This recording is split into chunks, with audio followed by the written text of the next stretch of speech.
कांग्रेस के घोषणा पत्र में कांग्रेस के हाथ के साथ विदेशी ताकतों का हाथ नजर आता है, जो आपकी संतान की संपत्ति मुसलमान को देना चाहते हैं। यह तय आपको करना है, संतान की संपत्ति उसको मिले या मुसलमान को मिले। हमने मुसलमानों को पूरे हक दिए, बराबर दिए, कोई कमी नहीं। Is he a dictator or not? Now, yes, of course he is. He is. He's not a Democrat.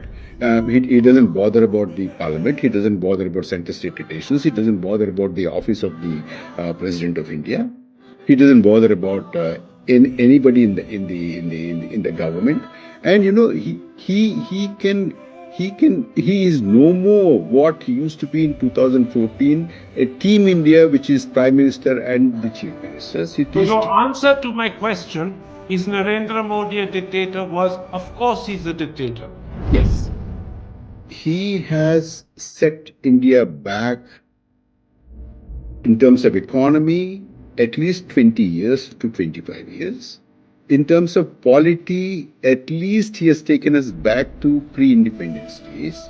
In terms of social fabric and, you know, scientific temper and the values of the society, of secularism, of, you know, India belonging to everybody, he has taken us back to the days of 1818 or even before that, or even to the Middle Ages.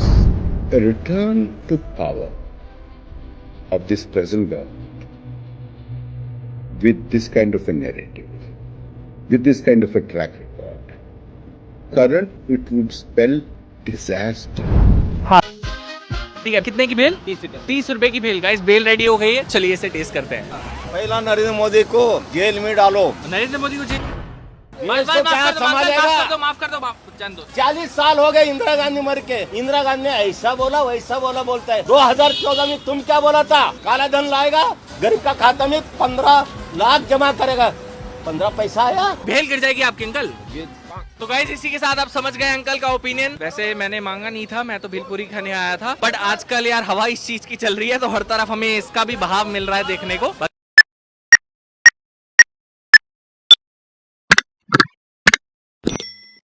Hello everyone, I hope कि आप सब अच्छे होंगे, अच्छे नहीं भी होंगे, अच्छा प्रिटेंड तो कर ही रहोगे। अभी हम लोग देखने वाले हैं गोदी मीडिया की एक्सपोज वीडियो, और हर वीडियो का देने वाला मैं अपना ओपिनियन कि मैं इस टॉपिक पे क्या सोचता हूँ। तो आप लोगों से रिक्वेस्ट है, चैनल के साथ जुड़ जाए, सब्सक्राइब कर ले, फ्री ऑफ कॉस्ट है। तो स्टार्ट करते हैं पहली वीडियो के साथ, देखते हैं पहली वीडियो। चलिए। पार्टी के इशारों पर नाचें तो इन आरोपों को कौन इन्वेस्टिगेट करे? अब ये सोचो इन एमएलए के घर पर क्या कहानी चलती होगी। जो नेता इन एमएलए को खरीद कर घर आया है, अपने बीवी बच्चे को क्या कहता होगा?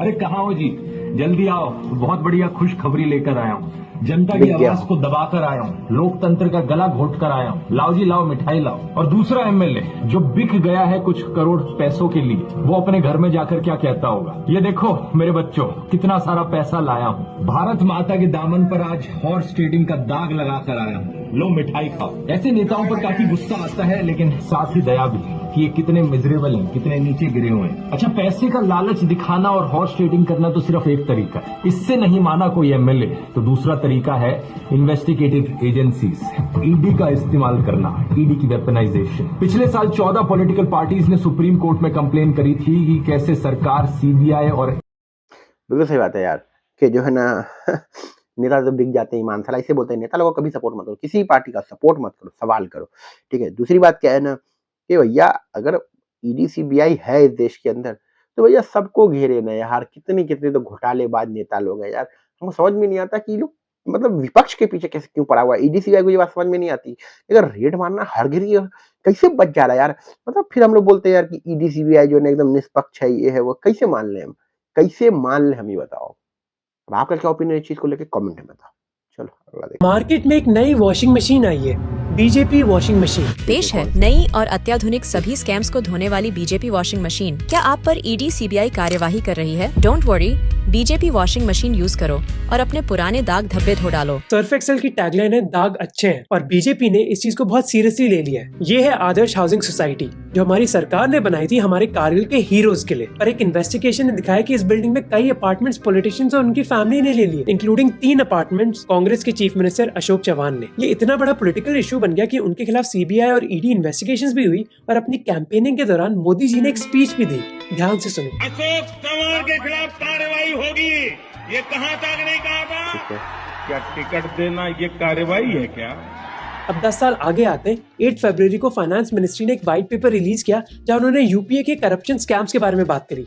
एक स्कैम का नाम आदर्श हाउसिंग सोसाइटी स्कैम। 5 दिन बाद 13 फरवरी को क्या होता है? बेटे मौज कर दी, मौज कर दी, वाह बेटे वाह। इस वॉशिंग मशीन की ब्रांड है बीजेपी, पर जो डिटर्जेंट यूज हो रहा है वो है ईडी और सीबीआई। जब हार्दिक पांड्या अपनी आईपीएल टीम बदल दे तो आपका खून खौल जाता है, पर एक पॉलिटिशियन जो ये डिसाइड करेगा कि आप कौन से स्कूल, हॉस्पिटल और रोड पर जाओगे, वो अपनी आइडियोलॉजी की नीलामी खुले बाजार में कर दे और पार्टी बदलने के बाद सारे करप्शन चार्जेस गायब हो जाए तो 7 खून माफ। जनता को आप मूर्ख समझना बंद कर दीजिए। नहीं, समझिए, जनता मूर्ख है, जनता चू है। उसको हार्दिक पांड्या पलट लिया तो भैया हार्दिक कुंफू पांड्या दोगला पांड्या हो गया। लेकिन भाई साहब जब इतना बड़ा बड़ा नेता पलट गया तो कैसे, कोई दिक्कत नहीं है, सब चंगा सी, सब बढ़िया सी, सब ठीक है। क्योंकि वो बीजेपी में गया है, इसलिए सब ठीक है। चल अगला देखते हैं। आपको लग रहा होगा कि नेशनल अवार्ड के बाद हमारा एटीट्यूड बदल जाएगा, हम बिल्कुल। सवाल पूछना बंद कर देंगे और बिक जाएंगे। बिल्कुल करिए।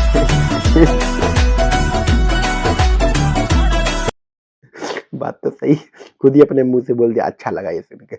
चलो अगला देखते हैं। जैसे आप एनर्जी के साथ बात करते हैं, वैसे अगर हम भी एनर्जी के साथ आपकी 1% एनर्जी से अगर हम बात कर पाए तो फिर हम उस मैसेज को थैंक यू दोस्त, बहुत शुभकामनाएं, बहुत सेवा करते रहिए। बहुत सेवा करते रहिए, ऐसे ही दलाली करते रहिए, ऐसे ही हमको जस्टिफाई करते रहिए। हो सकता है आने वाले टाइम में आपको भी हम टिकट दे दे कहीं ना कहीं से। चलो अगला देखते हैं। बीजेपी लीडर अटल बिहारी वाजपेयी ने एक बार कहा था, जहां सत्ता पाने के लिए भ्रष्टाचारियों का साथ लेना पड़े, ऐसी सत्ता को मैं चिमटे से छूना भी पसंद नहीं करता। अगर सत्ता हाथ में आती है तो मैं ऐसी सत्ता को चिमटे से भी छूना पसंद करूंगा। लेकिन वो जमाना ही कुछ और था। वो बीजेपी और आज की बीजेपी जो है, इसमें जमीन आसमान का अंतर। आज जब नितिन गडकरी से सवाल किया जाता है मोदी के वॉशिंग पाउडर को लेकर, तो वो भी हंसते हंसते जवाब देते हैं। बीजेपी वाला जो साबुन है सबको साफ कर दे रहा वॉशिंग मशीन। इको फ्रेंडली साबुन है। आप किसकी बात से ज्यादा सहमत हो, आज के नितिन गडकरी जी या पहले के अटल बिहारी वाजपेयी जी? हम तो बस इतना बोलेंगे कि भाई ये हमेशा से होता आया है, होता रहेगा कि नेता इधर से उधर जाएंगे, ठीक है। ये नहीं बंद होने वाला है, ठीक है। अगर कांग्रेस में आ जाएगा, कांग्रेस की सत्ता रहेगी, कांग्रेस में कोई ज्वाइन होगा, उसका पाप धुल जाएगा, वो तो होता रहेगा। लेकिन मेरा इतना कहना है यार, जब तुमको ये सारी चीजें दिखती है, अपनी आंख समझ में आती है, सोचने की क्षमता भगवान ने दी है, तो कम से कम सवाल तो करो इन चीजों को। इन चीजों को भी तुम जस्टिफाई कर लेते हो। गोदी मीडिया के चक्कर से निकलो। गोदी मीडिया बिक चुकी है, उसको पैसा मिलता है, वो ऑडी, मर्सिडीज, बीएमडब्ल्यू हेलीकॉप्टर तक पहुंच गई, लेकिन वो हम लोग को बेवकूफ बना के हम लोग को ग्राउंड लेवल पे ही छोड़ दी। अब जनता प्रॉब्लम किसको, महंगाई, पेट्रोल, हमको दिक्कत हो रहा है यार, हमारे लोगों को दिक्कत हो रहा है, हमारे गांव समाज में दिक्कत हो रहा है। ये क्यों नहीं समझते लोग, एकदम अंधभक्त बने पड़े हुए। चल अगला देखते हैं। The problem is not कि they are winning और they are winning big, और उनकी 10 साल से सरकार है कि कितने राज्यों में सरकार है, इससे बड़ी बड़ी सरकारें इस देश में देखी है। प्रॉब्लम यह है कि मतलब BJP wants more than your vote। वो एक आइडियोलॉजिकल इम्प्रिंट छोड़ना चाहते हैं, वो आप पर एक साइकोलॉजिकल डोमिनेंस चाहते हैं। भाई आपको मेरा वोट चाहिए या नहीं चाहिए वो कहानी हो गई। अब उसके बाद है कि आपने मुझे वोट दे दिया, अच्छा पूजा भी आप इनकी करो, कपड़े ऐसे पहनो, खाना ये खाओ, इनके साथ उठो, इनके साथ मत बैठो, इनके साथ दोस्ती करो, इनके साथ दोस्त। So when any dispensation tries to go beyond what is legitimately their job, तो सरकार का जो जॉब है या पॉलिटिकल पार्टी का जो जॉब है, उसके आगे जाकर आप अगर इन्फ्रिंज कर रहे हो तो that is a thing which one should be careful. Very well said, that's very, it's a quotable code. Thank you. I don't mean a lot of. बहुत इंटेलेक्चुअल आदमी प्रशांत किशोर भाई साहब, बहुत बीजेपी को जीतने में 2014 में सबसे ज्यादा हेल्प ये किया, नीतीश कुमार को जीतने में ये बहुत ज्यादा हेल्प की है, ठीक है। लेकिन आज जिस तरीके से वही ना बोलते हैं, बीजेपी को सिर्फ वोट से मतलब नहीं है, बीजेपी नफरत फैलाती है, बीजेपी बोलती है और बीजेपी चाहती है। और अगर कोई बोले कि नहीं मोदी जी को, अरे मोदी जी ऐसे लोग को फॉलो करते हैं जो लोग दिन रात सोशल मीडिया पे लोगों को गाली देते हैं, माँ बहन करते रहते हैं, रेप के चार्जेस हैं, ये चार्जेस है, वो चार्जेस है, मर्डर चार्जेस, उनको फॉलो करते हैं। तो हम कैसे मान ले कि हमारे प्रधानमंत्री तो साफ है, उनकी पार्टी के लोग तो गलत हो ही सकते हैं, हर पार्टी में से 2-4 गलत लोग होते हैं, नहीं, इन पार्टी में हर दूसरा बंदा गलत है और उसको हमारे प्रधानमंत्री जी फॉलो भी करते हैं, कभी उसके खिलाफ बोलते नहीं है, तो इससे तकलीफ होती है। चलो अगला देखते हैं। हमारे प्रधानमंत्री जो है वो राम का अंश है और मैं तो समझती हूँ हम सब कार्यकर्ता राम से तो हनुमान जी महान है, सुग्रीव जी महान है, लक्ष्मण जी महान है, लेकिन हम राम सेतु की वो गिलहरी हैं जो अपना जो भी हमारा हमसे बन पड़ेगा उससे ज्यादा हम लोग उन्हें करके देंगे। क्या करके दोगी? जनता को बेवकूफ बना के दोगी और क्या करके दोगी? वैसे तो कंगना तो पगलाई है, क्योंकि मेंटली बहुत डिस्टर्ब है ये औरत, बहुत इतना 10 फिल्म पिट गया है, बीजेपी टिकट दे दिया है, चुनाव लड़ेगी, फालतू के बयान देगी, जीत गई तो ठीक, हार गई तो फिर बॉलीवुड में आएगी, 2-4 फिल्म बनाएगी, पर लेकिन देखना एक दिन पगलाएगी जरूर, मेंटली डिस्टर्ब हो जाएगी ये औरत, इस तरीके से ये पागल हुई है ना वैसे। बाकी अब आपका क्या ओपिनियन है इन चीजों को लेके? कमेंट सेक्शन में बताएं। मिलते हैं अगली वीडियो में, जुड़ जाएं, अपना ख्याल रखिए, बाय बाय।